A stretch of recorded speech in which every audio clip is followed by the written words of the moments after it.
بيبدأ فيلم النهاردة مع المعلم هونج صاحب أقوى مدرسة لتدريب الكونغ فو في الصين، وكان بيدرب تلاميذه على أقوى أساليب القتال باستمرار علشان يعلي مستواهم، خاصة إن في أكتر من مدرسة موجودة لتعليم الفنون القتالية. ونشوف بالليل المينا، وكان المكان ده عليه حراسة مشددة جدا وجنود كتير بتحميه، وبيظهر واحد كان عاوز يعرف ايه اللي الجنود دي بتحرسه جامد كده، وقرب من قفص من اللي موجودين وبيولع النار علشان يشوف ايه اللي جواه. بس بيظهر له الحراس من ظهره مرة واحدة، بس فجأة بتخرج ايد من القفص وبتخلص على الراجل ده في ثانية واحدة، وبسبب كده النار وقعت من ايده ومسكت في المكان بالكامل. وبعديها بنلاحظ ان الشخص اللي في القفص ده عنده قوة كبيرة جدا لدرجة انه بيفتح الحديد بايده، وبيخرج من القفص وبيروح لواحد من الحراس اللي واقفة وبيخلص عليه هو كمان. ولما وصلت بقية الحراس بدأت تضرب عليه نار، بس هو بيهرب منهم بسرعة وبينط في البحر.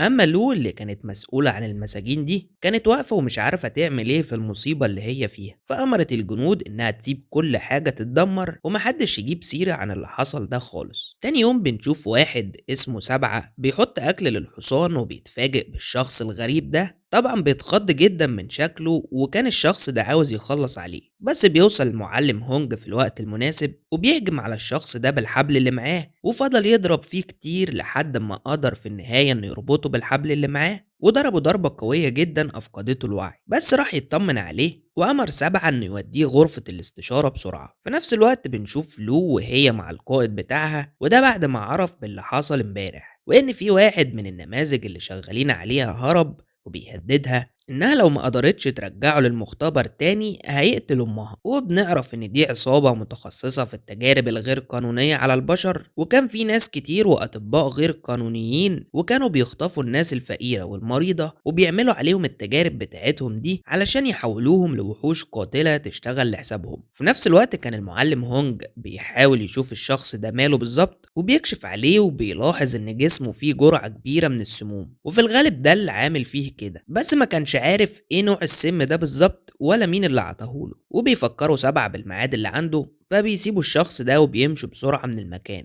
بنروح للسوق وبنشوف مجموعة من تلاميذ نادي القبضة الشمالي وهما بيوزعوا منشورات علشان الناس تيجي تتدرب في النادي بتاعهم. في نفس الوقت بتوصل لو للمكان وبتؤمر المساعدين بتوعها انها تدور على النموذج اللي هرب منهم، وهي بتقعد تشرب شوية شاي. وبيجي لها الشخص اللي بيوزع المنشورات وبيديها الورقة، بس هي بتحدف عليه فبيتعصب عليها وكان عاوز يضربها، بس هي بتمسك دراعه وبتلفه وبتزقه لبعيد، فبيتعصب اكتر وكان عاوز يهجم عليها، بس بيلاقي بطاطساية اتحدفت على وشه. وبيظهر شخص اسمه كوان، وده طالب عند المعلم هونج، وبيقول له ازاي تهين فتاة بالشكل ده. فبيتضايق الشاب ده وبيبدأ يهجم عليه، بس كوان كان متدرب كويس جدا وبدأ يهجم على الطلاب هو ولو، وقدروا انهم يعلموا عليهم قدام الناس كلها. وكمان كوان ثبت الولد ده بالكرسي على الارض ولسه كان عاوز يضربه، بس بيوصل المعلم هو وبيطير كوان من مكانه، وكان هيكمل عليه، بس بيوصل المعلم هونج في الوقت المناسب وبيقدر ينقذ كوان على اخر لحظة. بس بيحيي المعلم وو وبيعتذر له وبيعرفه بنفسه. ساعتها اتكلم وو وقال له انه هو جديد هنا وانه سمع عنه كتير جدا، وكمان دعاه لافتتاح المدرسة بتاعته اللي هتبقى يوم 18، ووعدوا المعلم هونج انه هيجي الاحتفال، وحيوا بعض ومشوا.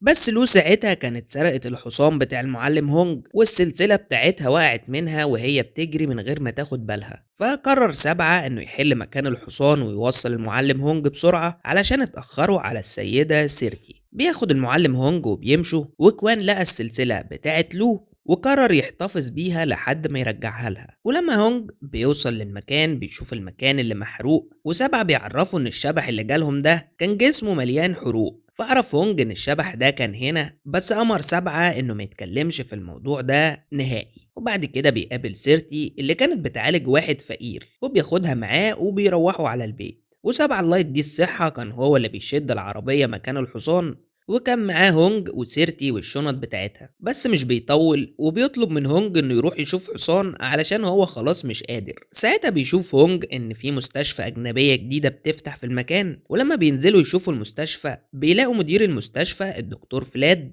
وجاي علشان ينشر العلم اللي اتعلمه وبتاع، وهيعالج الصينيين المدمنين على الأفيون. وساعتها بيفرح اللي موجودين جدا، لأن الفترة دي كان ناس كتير جدا مدمنة على الأفيون. وبنلاحظ كمان إن لو موجودة ضمن الفريق الطبي اللي هيشتغل في المستشفى. بعديها بنشوف كوان الولهان وهو بيتأمل في السلسلة بتاعت لو، وبيقعد بقى يقول لنفسه بتحبني ما بتحبنيش، وهو لسه شايفها من شوية أصلا. وكان ساعتها المعلم هونج بيحاول يعالج الشخص ده، وبتجيله سيرتي وبتسأله عن حالته، فبيعرفها إنه اتسمم من أكتر من مكان في جسمه، وكان هيستخدم الإبر وبيسخنها علشان يحاول يخرج من جسمه السموم. بس هي بتقوله إنه يستخدم الكحول أحسن. وبدأوا الاتنين بقى يتناقشوا في الطب الصيني الأحسن ولا الطب الغربي. ولما سيرتي ما قدرتش تقنعه اتضايقت منه، بس سبعة قطع الكلام يعني وقال لهم ان العشاء جاهز وهو جعان. ولما بيروحوا يتعشوا، سيرتي علشان بقالها فترة كبيرة بره الصين ما كانتش عارفة تستخدم عصيان الطعام، فطلبت شوكة وسكينة علشان تاكل. فراح سبعة كتر خيره جاب لها الشوكة والسكينة بتاعتهم. وبيخلص اليوم، وتاني يوم بتبدأ سيرتي انها تعلمهم الانجليزي، بس هما ما كانوش عارفين ينطقوا نهائي. فبيعرض هونج على سيرتي انه يعلمها الكونج فو، فقالت له لا، انا اتعلمت المبارزة في الغرب، مش محتاجة حاجة. قال لها خلاص تعالي نشوف. وبدأت الست سيرتي تهجم على هونج، بس هو قدر بصباعين اتنين بس انه يهزمها. فبدأ بعد كده يعلمها الكونج فو على كوان علشان تقدر تدافع عن نفسها. وبعد كده كوان وقف وراها علشان تطبق، وهي الله اكبر عليها بوظته نهائي. بس هو تمام يعني، ما كانش عنده مشكلة. تاني يوم بنشوف مدير المستشفى وهو معلوم، وبيأمرها توصل للنموذج اللي هربان ده إذا كان لسه عايش أصلا. بعدها بتدخل عليه سيرتي وبتقدم على شغل في المستشفى، وبيوافق فعلا مدير المستشفى وبيطلب منها تروح مع لو وهي هتعرفها كل حاجة. بعد ما بيتكلموا مع بعض شوية، بتسألها سيرتي عن الحالة لما تكون عروقها بارزة جدا وعندها عضلات قوية، وهنا كانت بتتكلم على النموذج اللي لو بتدور عليه أصلا. فبتسألها هو عندها، عرفتها إنه في بيت المعلم هونج. بعديها هونج كان مع القاضي بتاع المدينة وبيسأله عن الحريق اللي شافه عند المينا، لأنه هونج شاف عنده حراس كتير. بس القاضي بيطلب منه إنه يخليهم في شغلهم وبلاش يتدخلوا في حاجة هم ملهمش علاقة بيها. وبيجي ميعاد افتتاح مدرسة المعلم ولو حضرت الافتتاح مع سيرتي، وبيجي لها كوان وبيعرفها انه معاه السلسلة من ساعة اخر مرة شافها فيها، بس هي بتاخدها منه وبتضربه بالقلم، يعني مش عارف ليه. اما المعلم هونج فبيوصل للمعلم وبيحييه على افتتاح المدرسة، وبيديله الاسد الاسود الخاص بالمدرسة بتاعته كهدية يعني على انشاء المدرسة. بعدها تلاميذ بيشوفوا كوان وبيروحوا يهجموا عليه وهم لابسين لبس التنين، بس كوان بيعلم عليهم هما الاتنين قدام كل الناس اللي واقفة. فبيجيله وبيهجم عليه بقوة، بس برضه بيقدر هونج انه يتصداله وبينقذ كوان في الوقت المناسب. ساعتها طلب من هونج انه يتحداه، وبيبدأوا فعلا القتال بينهم، بس بينتهي بالتعادل. فبيحيوا بعض هما الاتنين والدنيا كانت حلوة يعني. بس تلاميذ فضلوا يزنوا على دماغه وقالوا له انه جاي علشان يقلل منه قدام الناس ولا ايه. ساعتها قال لهونج ان المرة اللي فاتت ساب تلميذه علشان خاطره، بس المرة دي هو غلطان. فطلب من كوان انه يعتذر، بس كوان ما كانش راضي يعني، لان هما اللي بدأوا المشاكل. فقام المعلم ضربه بالقلم قدام كل اللي واقفين. ساعتها اعتذر له كوان وهو متضايق جدا وساب الاحتفال ومشى. وبيحيي المعلم وبيمشي من المكان. بس المعلم كتر خيره يعني، راح لكوان واعتذر له وفهمه انه لازم يعمل كده علشان ما ينفعش يبقى فيه عداوات بين معلمين الفنون القتالية في المدينة. وبيقتنع كوان بالكلام. بعدها بنشوف سيرتي وهي في المختبر، وكانت بتحلل عينة دم لمريض، واتفاجئت ساعتها لما شافت ان الدم ده بيحتوي على نوع من انواع المخدر اقوى من الافيون. ولما لو سألتها ده بيتعالج ازاي ده، قالت لها ان عندها علاج ممكن يعالج الحالة دي، بس ممكن ما تلاقوش في المستشفى. ساعتها عرفتها لو ان هي هتساعدها علشان تلاقي العلاج ده. في نفس اليوم بالليل سيرتي بتروح تدي المريض ده حقنة لو عطتها لها علشان تعالجه، وفضلت تراقبه علشان تشوف ايه اللي هيحصل. وبتروح تتعشى مع هونج وبتفضل متابعاه علشان تشوف ايه النتيجة. بس بيتفاجئ الكل لما المريض ده بيفوق، بس كان بيتألم بشدة كبيرة وبدأت العروق تزيد في جسمه. على طول المعلم هونج جاب الإبر وقعد يضربه بيها في أماكن معينة في ظهره، وكمان عمل له حجامة وقدر يطلع جزء كبير من السموم اللي موجودة. واتحسن بعد كده شوية وقدر يرجع لطبيعته تاني، بس عرفهم هونج إنه ممكن يفضل طول حياته عبيط كده بسبب السم الغريب اللي في جسمه. وعرفته سيرتي إن كل ده بسببها وإن هي اللي عطت له الدواء، بس هو قال لها إن بسبب الدواء ده هو قدر يطلع السموم السموم اللي طلعها دي. بنروح بعد كده لفلاد وكان معاهم مريض بيجربوا عليه دواء جديد، وبيبدأ المريض ده يتحول وبتزيد قوته بشكل كبير جدا لدرجة انه مسك دماغ الدكتور ورشقها في الحيطة ومشى ناحية فلاد وكان عاوز يطلع له، وبيفتح الحديد بإيده بس بيضربه فلاد طلقة في دماغه بتخلص عليه، وبتوصل له وبتشوف المريض وبتعرفه انها ادت الدواء لسيرتي واكيد النموذج اللي عندها ميت دلوقتي، فطلب منها انها تجيب له ناس تانية علشان يكملوا التجارب اللي بيعملوها لان الناس اللي في المستشفى خلصوا، بس المرة دي تجيب ناس صحتها كويسة مش مدمنين افيون زي كل مرة. بنروح بعد كده للهونج وكان مستعجل جدا علشان رايح يقابل سيرتي في المطعم علشان عيد ميلادها، بس في الطريق بيشوف 3 ملثمين بيحاولوا يخطفوا طفل من امه، فبيتدخل بسرعة وبيهجم على ال3 دول وبيقدر يحط عليهم بكل قوة، بس بعديها ال3 دول بيشربوا حاجة غريبة كده بتخلي قوتهم تزيد بطريقة مش طبيعية،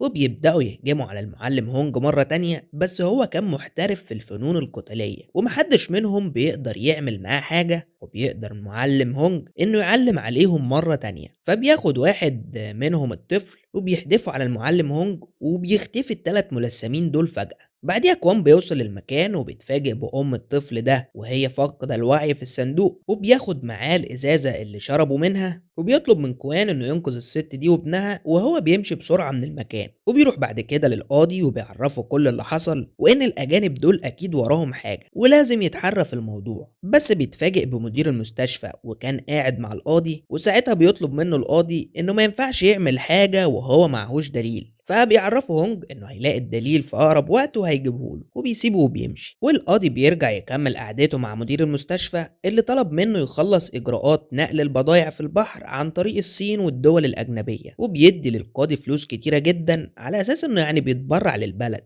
طبعا بيوافق القاضي من غير اي تردد. اما هونج كان وصل للمطعم اللي مستنياه فيه سيرتي بس مش بيلاقيها لانها استنته كتير جدا وهو مجاش. بعد شويه بيطلب فلاد من لو انها تقتل هونج لانه بقى خطر عليهم وبينخور ورا الدواء اللي هم بيعملوه كتير، بس هي بتعرفه انه مدرب فنون قتاليه وعنده شعبيه كبيره في البلد ولو عملنا كده ممكن المدينه كلها تتقلب علينا، بس هو قال لها انهم مش بيخافوا من الصينيين وبيطلب منها تخلص عليه بالليل، وبتضطر له انها توافق وبتاخد المسدس وبتمشي، وبيتكلم مع المساعد بتاعه وبيقول له انه سمع ان نادي القادة الشمالية عنده مشاكل مع هونج وبيطلب منه انه يتصرف في الموضوع ده، فبيروح بعدها المعلم هنري لطلاب المعلم وو وبيعرفهم بنفسه وبيعرض عليهم انه يخليهم اقوى ناس في المنطقة ويقدروا يهزموا مدرسة المعلم هونج بكل سهولة، وفي خلال ايام هيبقى عندهم القوة والثروة اللي هتخليهم معروفين في كل مكان في المدينة، فبيوافق طبعا على طول من غير اي تردد.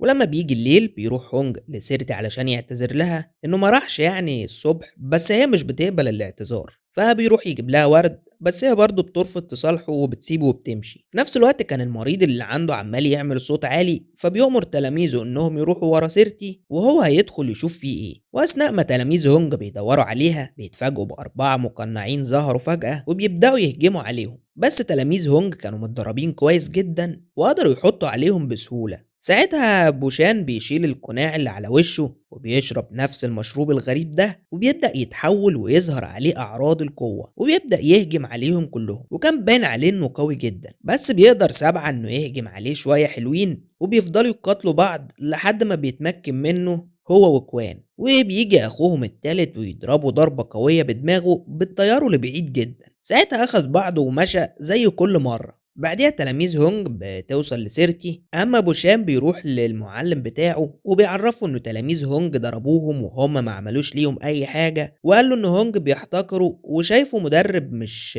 قوي يعني، وبيطلب منه انه ياخد لهم حقهم، بس هو بيعرفهم انه مش ده الوقت المناسب وهو بعد كده هيعرف ياخد حقه منه كويس جدا. فبوشان الندل بيحط له شويه من المخدر في الشاي وبتبدأ الاعراض تظهر عليه، فغير رأيه على طول وقرر انه يروح ينتقم من هونج. اما هونج كان لسه مع المريض وبيدور في الكتب اللي عنده عن ايه السبب اللي يخلي شخص عامل كده، بس بعديها بيتفاجئ بيه وهو بيقول مش عاوز ياخد المخدر وكان خايف وهو باصص على صندوق عليه علامة معينة. ساعتها هونج ابتدى يجمع ان الشعار ده هو نفس الشعار اللي موجود على المستشفى ونفس العلامة اللي شافها على الصناديق اللي كانت مع النينجا اللي كانوا بيحاولوا يخطفوا الطفل. فقرر ساعتها انه يروح للقاضي علشان يقوله على اللي يعرفه، بس بيتفاجئ بالمعلم وو وهو عنده وبيقوله ان تلاميذك اهانوا التلاميذ بتوعي ولازم اخد حقهم دلوقتي. بس هو بيقوله ان اكيد في سوء تفاهم، بس عامة انا مش فاضي دلوقتي، وبيسيبه وبيمشي. بس هو مش بيسيبه، بيروح وراه وبيبدأ يهجم عليه بكل قوته. بس المعلم هونج كان محترف جدا في الكونج فو وقدر يصد هجماته بكل سهولة، وكمان قدر يضربه أكتر من مرة. بس هو ما كانش بيتأثر بأي حاجة، وكمان بيلاحظ هونج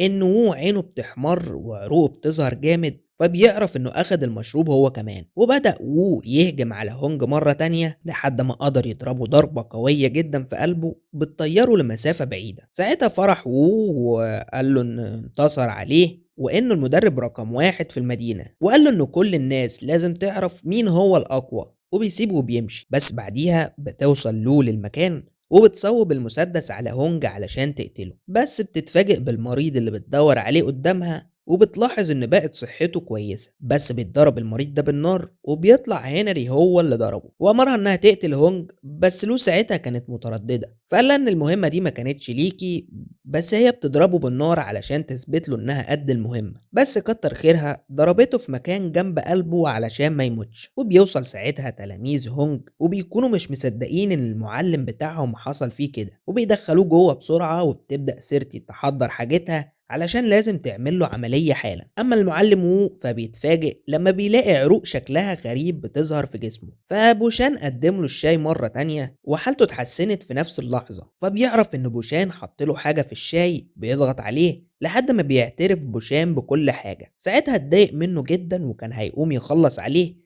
بس بيعتذر له التلاميذ وبيتعب بوشان فجأة وحالته بتتدهور جدا. أما سيرتي كانت قدرت تخرج الرصاصة من هونج وطهرت له الجرح وقدرت إنها تلحقه. أما لو فراحت تقابل فلاد وعرفته إنها قتلت هونج، فقال لها إن دي كانت آخر مهمة ليكي، وعرفها كمان إنه بيستغل أمها بقاله فترة كبيرة علشان يعمل عليها التجارب. فبتتضايق جدا بس مش بتلحق تعمل حاجة لأن فلاد ضربها بالنار. أما هونج حالته ابتدت تسوء شوية وبدأ يعرق جامد، فعرفتهم سيرتي إنها تروح تجيب دواء من المستشفى وترجع بسرعة. في نفس الوقت كانت لو لسه ما ماتتش لأن الرصاصة جت في السلسلة بتاعتها وقدرت توصل لكوان وفقدت الوعي على طول. بنرجع لسيرتي وكانت لسه بتدور على دواء معين في المستشفى، واكتشفت بالصدفة مكان سري وكانوا مخبيين فيه كل الجرعات اللي عملوها في المستشفى. بس للأسف بيوصل فلاد وبيثبتها بالمسدس وبيقبض عليها. بعديها لو كانت فاقت وقعدت تاكل معاهم، بس هما ما كانوش طايقينها علشان اللي عملته في هونج. بس هي عرفتهم انها ضربته في مكان مش خطر علشان ما تقتلوش، وبكده هي انقذت حياته. بس بيلاقوا ان سيرتي اتأخرت في المستشفى، فبيخافوا عليها جدا وبيقرروا يروحوا ينقذوها لان اكيد هي في خطر. فبيروحوا للمستشفى وسبعة بيعمل نفسه عيان علشان يرضوا يدخلوهم. فبيوافق الحراس انهم يدخلوا وقال له ان دول 3 يستفادوا بيهم جوه احسن. بس اول ما بيدخلوا بيتفاجئوا بمجموعة كبيرة من العصابة وهما بيحاصروهم من كل مكان، وما كانش قدامهم ساعتها غير انهم يقتلوهم رغم ان عددهم اكتر منهم بكتير جدا. وبيبدأوا يدخلوا معاهم في قتال عنيف جدا، وكان بيحاول ال3 انهم يدافعوا عن نفسهم بأي طريقة. وبعد مدة طويلة في القتال بتقدر العصابة انها تحاصر ال3 تلاميذ دول وكانوا خلاص هيقتلوهم. بس لحسن الحظ بيوصل المعلم هونج في آخر لحظة، وده بعد ما حالته اتحسنت وصحته رجعت مرة تانية، وقدر ينقذهم وهاجم على كل المقاتلين اللي موجودين وقدر بمهارة عالية جدا انه يخلص عليهم. وبتوصل له بعد كده وبتقوله انها عارفة المكان اللي سيرتي موجودة فيه، وبيدخلوا بسرعة للمستشفى. وبيروح التلاميذ علشان يدمروا كل المخدر اللي موجود،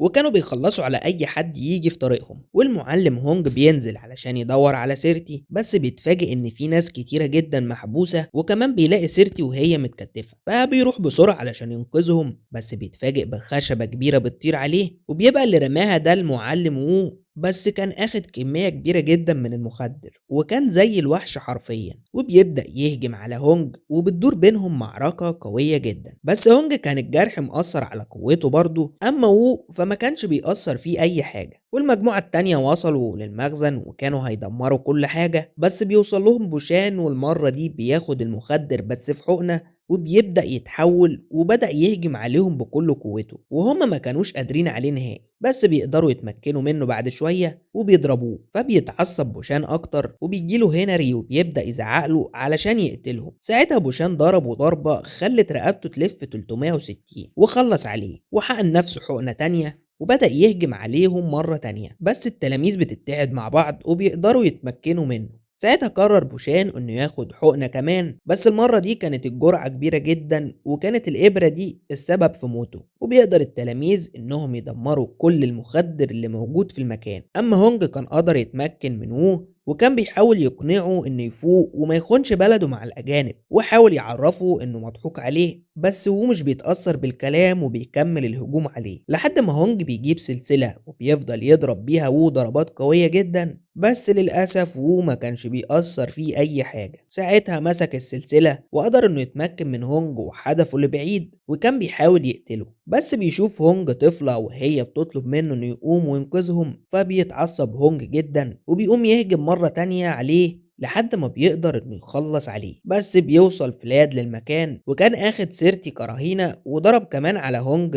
نار فجت في رجله، بس بيقوم مرة تانية وساعتها طلب منه انه يشتغل معاه وهيبقى معاه فلوس كتيرة جدا، بس طبعا هونج مش بيوافق، فبيضرب عليه فلاد النار مرة تانية بس بينقذه على اخر لحظة وبيطلب منه انه يسامحه ويخلص على المخدرات دي بأي طريقة، وبيموت المعلم فبيخرج هونج وبيعمل بإيده حركة معينة وبتفتكر سيرتي الحركة دي لما كان بيعلمها الكونج فو، وبتهجم على فلاد وبتقدر تفلت منه، وهونج بيضربه ضربة قوية جدا بتخلص عليه، وبيقدر في النهاية انه يدمر كل المخدرات اللي موجودة وقدر ينقذ كمان كل الناس اللي كان هيتعمل عليها التجارب. وبعد كده انضمت لو لفريق هونج وأصبحت واحدة من تلاميذه بعد ما قدروا ينقذوا المدينة من شر الأجانب اللي كان هيدمر البلد بالكامل. وبيخلص الفيلم على كده. بيبدأ فيلم النهاردة سنة 1862 في دولة كوريا. في الوقت ده كان منتشر الفقر والمرض والجوع وكمان وباء الطاعون، بالإضافة لفساد المسؤولين اللي كانوا بيستغلوا موارد الدولة لمصالحهم الشخصية.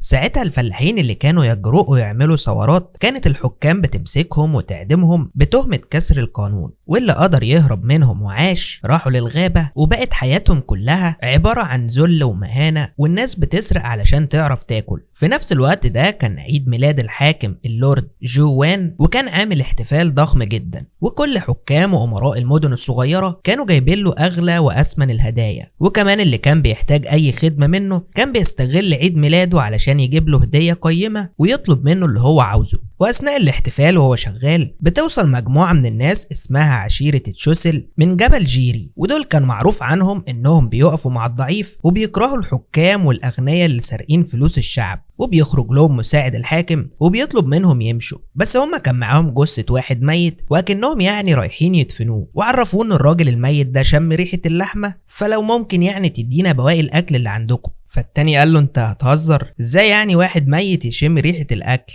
فالكاهن اللي معاهم قال له يا اخي الراجل مات من الجوع وشوف لنا اي حاجة ناكلها. فتعصب عليهم الراجل وكان هينده لهم الحراس تمشيهم، بس واحد من العشيرة اسمه تشون قال له طب خلاص هنمشي، بس لو ممكن تقرا لي الرسالة دي علشان مش بعرف اقرا. والتاني اول ما فتحها دخلها للحاكم اللي انبهر من اللي مكتوب فيها، وامر المساعد بتاعه انه يقدم لهم الاكل اللي هم عاوزينه. واول ما بيدخل لاوضته علشان يشيل الرسالة دي اتفاجئ بوجود شخص لابس قناع غريب وبيبدأ يعرفه انه حاكم فاسد ومش بيخدم الشعب وبيستغل كل حاجة في الدولة لمصالحه الشخصية. الحاكم ابتدى يخاف ساعتها من الشخص ده وطلب من المساعد بتاعه انه يوقف الشخص الغريب ده، بس المساعد عرفه انه ما يقدرش يوقف قائد عشيرة تشوسل من جبل جيري. في نفس الوقت كانت واحدة من العشيرة اسمها جي في المطبخ مع اللي بيقدموا الاكل، وحطت مسحوق غريب كده في النبيذ اللي الحراس هتشربه، واول ما شربوا منه وابتدوا يفقدوا توازنهم ابتدت تهجم عليهم كلهم وخلصت عليهم واحد ورا التاني. ساعتها كان قائد العشيرة قدر يقبض على الحاكم وربطه واخده معاه، بس هجم عليهم مجموعة تانية من الحراس، بس تشوم بدأ يهجم عليهم هو واحد تاني، وكانوا محترفين جدا في القتال وقدروا بكل سهولة انهم يخلصوا على كل الحراس اللي موجودة في المكان. بعديها ربطوا الحاكم وكل المساعدين بتوعه، وابتدى زعيم عشيرة تشوسل يعرفوا كل الجرائم اللي عملها طول فترة الحكم بتاعه، وهي سرقة اموال الفقراء وتسخير العمال من غير ما يديهم اجرتهم. وعلشان كده اصدرت القبيلة على الحاكم الفاسد ده الحكم بالموت قدام كل الناس. وبعديها اخدوا كل الاكل اللي موجود في البيت ووزعوه على كل الفقراء اللي موجودين في المدينة. وبعديها اخدوا الخيول بتاعتهم وانطلقوا مرة تانية علشان يرجعوا للغابة بتاعتهم. بنشوف بعد كده واحدة وهي بتعلم الاطفال ازاي يبقوا اقوياء، وبتفضل تضربهم بالطوبة وتشكهم بالإبرة، بس الأطفال بيتألموا، فبتقعد تضرب اللي معاها اللي اسمه دلموشي، بس هو مش بيحس بحاجة، وطبعا الأطفال بينبهروا بيه، فبتطلع حاجة من معاها وبتعرف الأطفال إن دي اللي خلت دلموشي قوي جدا وبيستحمل الألم، فبتبدأ تديها للأطفال وتاخد منهم أي أكل معاهم. وبنعرف بعد كده إن دلموشي ده شغال جزار، والوقت ده كان الجزارين زيهم زي العبيد بالظبط.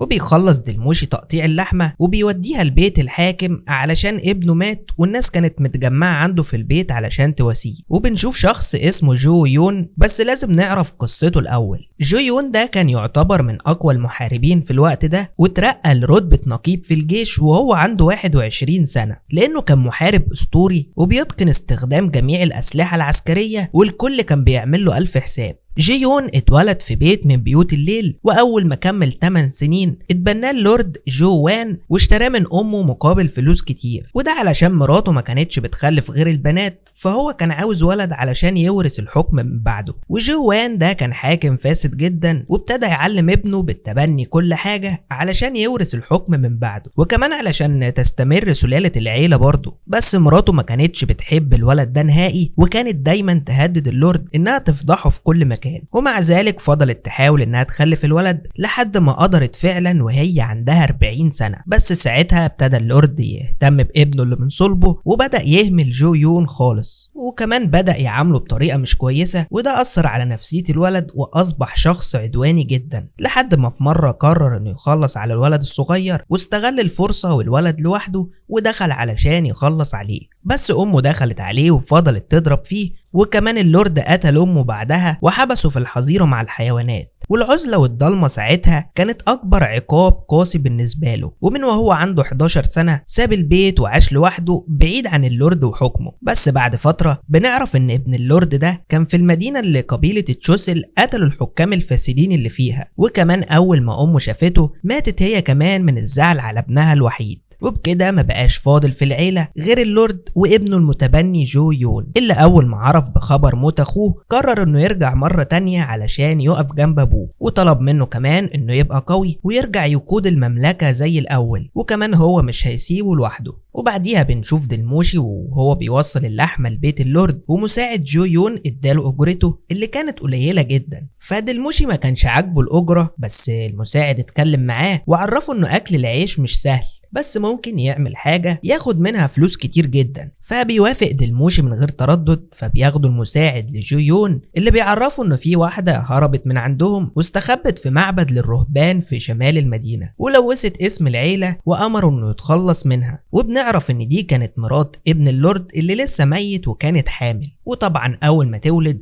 هيبقى ابنها هو الوريث الوحيد للحكم، علشان كده جو يون كان عاوز يتخلص منها علشان هو اللي يورث الحكم من بعد موت اللورد. ودلموشي اخد الفلوس الكتير جدا دي وراح البيت بتاعه بأكل كتير، وكانت أمه وأخته مستغربين من كمية الأكل اللي جابها. وأول ما بيجي الليل بيحضر نفسه وبيوصل للمعبد وبيدخل علشان يخلص على مرات ابن اللورد، بس أول ما بيلاقيها حامل مش بيقدر يقتلها وبيهرب بسرعة من المكان. وأول ما وصل البيت لقى مساعد جو يون مستنيه وبيسأله عن المهمة، بس دلموشي عرفه إنه ما قدرش يقتلها، وكمان رجع له الفلوس اللي أخدها من الملك. فبيروح المساعد يعرف جو يون اللي بيتعصب جدا وكان غضبان، وأمر المساعد بتاعه إنه يصلح غلطته دي في أسرع وقت. فبيروح المساعد يخبط على بيت دلموشي، وأول ما فتح كان معاه مجموعة من البلطجية وفضلوا يضربوه، وكمان دخلوا هجموا على أمه وأخته لحد ما أفقدوهم الوعي. وكان في واحد لسه هيخلص على أخته، بس فاق دلموشي وبدأ يهجم عليهم بكل قوته لحد ما النار وقعت منهم في البيت. فخرجوا بسرعة وقفلوا عليهم الباب علشان ما يقدرش يخرج، وهو كان بيحاول بكل قوته انه يفك الحبال وينقذ عيلته، بس النار بتمسك في البيت بحاله ومش بيقدر يعمل حاجة. تاني يوم بنشوف دلموشي وهو لسه عايش، واتصدم اول ما شاف امه واخته وهما ميتين بطريقة بشعة جدا، وما كانش مصدق اللي حصل وبيزعل عليهم. وبيقرر كمان انه ينتقم من جو يون، وراح لبيت الحاكم ودخل عليهم زي المجنون، وكان بيقتل اي حد يجي في سكته لحد ما ظهر له جو يون وبدأ يهجم عليه. بس جو كان محترف جدا في القتال، ودلموشي ما كانش عارف ياخد منه لا حق ولا باطل، والتاني فضل يضربه لحد ما اتمكن منه، ووصلت الشرطة وقبضت عليه. وبعد كده جو جاب رئيس الشرطة وعطاله فلوس كتير وطلب منه يعدمه، بس رئيس الشرطة كان رافض لانه كان شايف ان في سبب علشان الشخص ده يجي ويهجم عليهم كلهم كده. بس التاني عرفه انه جزار، والجزارين معروف عنهم الوحشية وارتكاب الجرائم، وطلع له صندوق فاضي وقال له هملهولك اي حاجة تختارها، ذهب ولا فلوس ولا مجوهرات، علشان التاني يوافق يعني. فبيضعف رئيس الشرطة طبعا وبيعرفوا انه هيعدمه النهاردة، فبيروحوا لدلموشي وبياخدوه معاهم علشان يعدموه، ولسه الشرطي بيطلع سيفه وهيضربه، بيوصل تشون وزمايله وبيهجموا على الحراس لحد ما بيخلصوا عليهم. ساعتها دلموشي كان مستغرب انه ازاي ما ماتش لحد دلوقتي، فتشون خدعه وقال له اخر فرصة، هتقتل البنت دي زي ما جو قالك ولا لا، علشان يختبر دلموشي يعني شخص كويس ولا ممكن يغير رأيه. بس دلموشي طلب منه يقتله علشان هو مش هيقتل حد. ساعتها اتأكدوا ان فعلا انسان كويس، وقرروا ياخدوه معاهم للغابة وسط العشيرة بتاعتهم، وبعد كده بيعرفوه انهم مخصصين حياتهم علشان ينصروا المظلومين ويرجعوا لهم حقهم من الاغنياء اللي سارقين اموالهم. وبيثبت دلموشي وفائه علشان ينضم لعشيرة تشوسل، وبيرحبوا بيه وسط العشيرة علشان اصبح واحد منهم، وكمان بيغيروا له اسمه لدوتشي. وبعد فترة مرات ابن الملك بتولد ولد، بس بتموت اول ما ولدت علشان سنها كان صغير. وبعد كده بيحلق دوتشي شعره، وبيفضل سنين يتمرن في الغابة على اساليب القتال المختلفة لحد ما بيصبح من اقوى المقاتلين في عشيرة تشوسل. واسم دوتشي ده كان عبارة عن كابوس لأي حد يسمعه أو يشوفه. وفي نفس الوقت كان جو قدر يكبر اسم الإمبراطورية بتاعته وبتاعت أبوه، وقدر كمان إنه يضحك على كل الفلاحين اللي في الدولة ومضاهم على وثائق علشان يديهم القمح، وهما ما كانوش عارفين الوثائق دي بتاعت إيه، لحد ما في يوم اتفاجئ كل الفلاحين إن جو أخد منهم كل الأراضي بتاعتهم واداها للشرطة اللي كان بقالهم سنين ما أخدوش مرتباتهم. وفي فترة قصيرة جو بقى عنده حوالي 20,000 متر من الأراضي اللي سرقها من الفلاحين بالنصب والظلم طبعا. وكان اللي بيعترض على حكمه بيعذبه وبيخليه يشتغل عنده زي العبيد بالظبط. في الوقت ده اتجمع كل افراد عشيرة تشوسل، وكانوا بيدوروا على خطة مع بعض علشان يوقعوا بيها الحاكم الظالم جو. بس العملية دي كانت صعبة جدا لان جو محارب قوي ومتعلم اساليب الدفاع عن النفس، ومش من السهل انهم يخلصوا عليه بسهولة. في الاول دوتشي قرر انه يروح ينتقم منه، ووعدهم انه هيجيب لهم راسه في اسبوع واحد بس طبعا اتضايقوا منه كلهم علشان مش عاوزين الحقد اللي جواه يتحكم فيه ويخليه يتصرف غلط. بس في النهاية قرروا انهم ينتقموا منه وحطوا خطة محكمة علشان يوقعوه. في نفس اليوم اتنكر افراد العشيرة في زي حراس من المحكمة وراحوا لجو علشان يأمنوا بيت المال بتاعه، لانهم سمعوا انه في مجموعة من قطاع الطرق هيهجموا عليه وهيسرقوا القمح والوثائق بتاعة الاراضي. واطمن لهم جو وامر الحراس بتوعه انهم يباتوا في المخزن، والحراس اللي من المحكمة يأمنوا البيت من الخارج. بس بعد شوية بيتفاجئ جو اول ما المساعد بتاعه بيدخل له، وبعديها دوتشي وراه وبيذبحوا على طول. وبعديها فكروا بنفسه لانه شكله كان متغير عن زمان،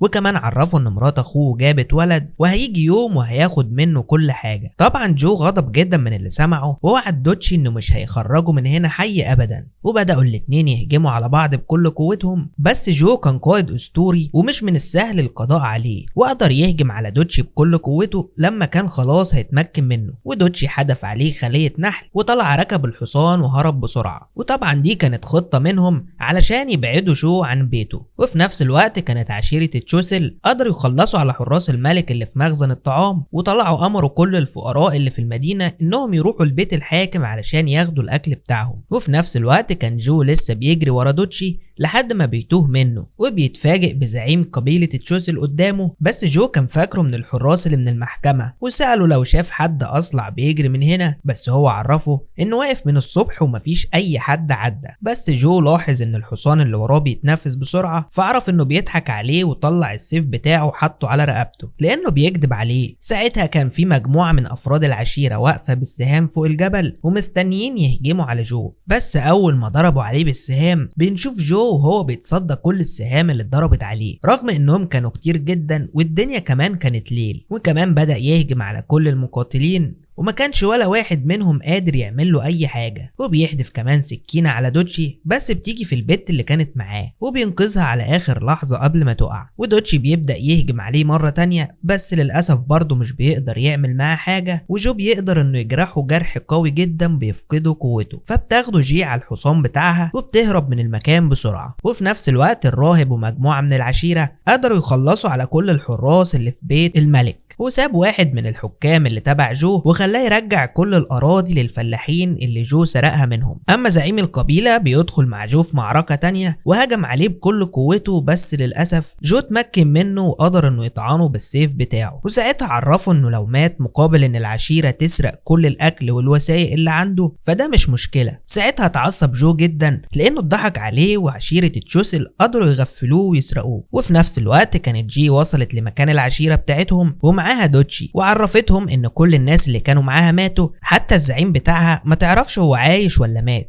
وبيقرر الراهب انه يروح يطمن عليه بنفسه، وفعلا بيوصل لمكان الزعيم اللي كان لسه فيه النفس وبيعرفه انه كده كده الواحد هيموت، وبيوصيه يكمل المشوار اللي بدأوه لحد ما ينهي على الظلم نهائي. بس ساعتها كان جو واقف في نفس المكان وكان عارف ان حد هيرجع للزعيم بتاعهم، وقبض على الراهب وفضل يعذب فيه كتير جدا علشان يعرف مكان العشيرة. بس هو رغم التعذيب ده كله الا انه اصر انه ما يتكلمش. فامر جو حراسه انهم يجيبوا مجموعة من الفلاحين وبدأ يقتل فيهم واحد ورا التاني علشان الراهب يعترف. والشوية اللي فاضلين فضلوا يتوسلوا للراهب علشان ينقذهم من الموت، فاضطر في النهاية انه يعترف على مكان العشيرة بتاعته. في الوقت ده بنشوف جي والطفل حفيد الملك على ظهرها لانها كانت هي اللي مسؤولة عنه، وبتتفاجئ بمجموعة كبيرة من السهام وهي بتيجي عليها وناس كتير من افراد العشيرة بيموتوا. وبعدها هجم مجموعة كبيرة من الجنود عليهم وبدأوا يقتلوا اي حد يجي في سكتهم، كبار وصغيرين وستات وكل الناس. وبيبدأ مقاتلين العشيرة يتصدوا للهجوم المفاجئ اللي جه عليهم، وقامت معركة كبيرة جدا بينهم. وبيوصل جي لمكان العشيرة وقدر انه يقتل تشين، اما جي فضربت عليه سهم جه في الحصان بتاعه ووقعه على الارض، بس ضربها واحد من الجنود وجو راح لعندها وعرف ان الطفل ده يبقى ابن اخوه، فقرر انه ياخده معاه. وفي النهاية خلص جو على معظم افراد العشيرة واللي اتبقى منهم اخدهم معاه. وفي نفس الوقت كان جوتشي فاق من الغيبوبة اللي كان فيها وما كانش يعرف اي حاجة عن اللي حصل لحد ما وصل لمكان العشيرة واتفاجئ ان كل اللي موجودين اتقتلوا بكل وحشية. ساعتها غضب جدا من جو وروح الانتقام زادت عنده وقرر انه ينتقم منهم كلهم. في نفس الوقت جو عرف ان ابوه اخد الطفل وكان فرحان بيه جدا، بس جو راح له وعرفه ان ده مش الطفل اللي بيدور عليه، بس الملك اخد السيف بتاعه وقال لجو ان هو كان غلطان لما اخده من بيت الليل زمان ورباه، وكان لازم يموته يا اما كان سابه في البيت اللي جاي منه. وضرب جو بالسيف جرحه في وشه. ساعتها غضب جو جدا وخنق ابوه من رقبته وهو مش في وعيه لحد ما خلص عليه. تاني يوم كانوا هيعدموا مجموعة كبيرة من عشيرة تشوسل وكانت منهم ستات واطفال، وساعتها الناس كلها كانت واقفة ومش قادرة تعمل اي حاجة، وبدأوا في تنفيذ قرار الاعدام. بس بيوصل دوتشي وبيستخدم السلاح اللي سرقوه من جو من فترة وبدأ يقتل كل الحراس اللي موجودة وكان بيخلص عليهم كلهم. وساعتها الناس صارت هي كمان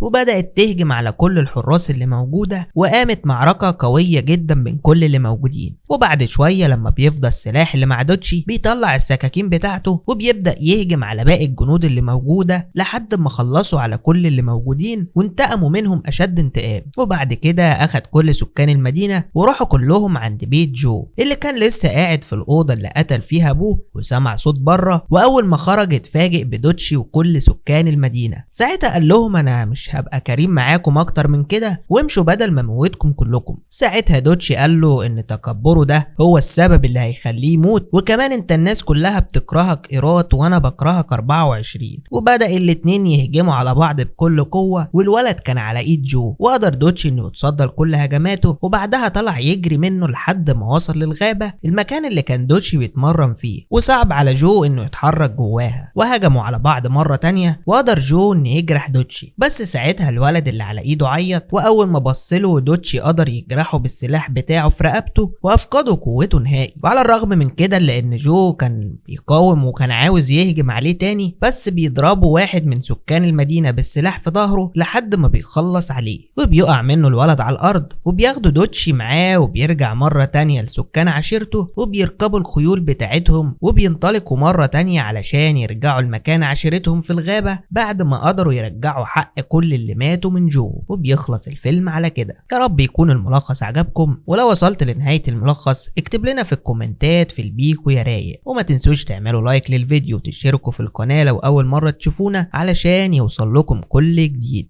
اشوفكم الفيلم الجاي، سلام.